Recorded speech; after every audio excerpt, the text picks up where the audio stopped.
Custom बसुमतारीखौ जों दुलाराय बर' फरायसा आफादाव थानाय टाइमाव आसि थुनाय जों फोरोंबोनाय गथ' बियो। दा आं गथ'खौनो बुंगोन, मानोना गथ'खायनो गियान मोनस्लाबाखै, गियान मोनस्लाबिखायनो दुलाराय बर' फरायसा आफादा मा जिनिस बेखौ मोनथियैयावनो बिथाङा माखासे दायफोर मावनानै दिनै आफादनिफ्राय बिथाङा ओंखारनो बायद' जादों। आरो दिनैहाय गियान मोनस्लाबिखायनो मालायखौ आन्डार एस्टिमेट खालामो, नङा होमबा? सिखावनि गोसोआ जेब्लाबो पुलिस होननाय बायदि मालायखौबो सिखाव नंफ्राङो।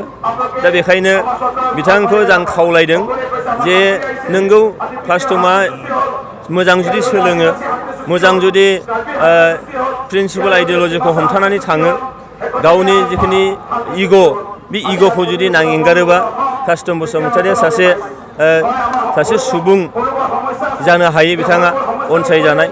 खिन्थु बिथाङा जिबायदि बाथ्राफोरखौ बुंनो नागिरदों दिनैहाय, जेराव बिथाङा नैबाव क'क्राझार बा बिटिआर ओनसोलनि बिथाङा भटारानो नङा, गाबोन माबाफोर दायफोर जायोबा बिथाङा ब्लड खारनानै थागोन।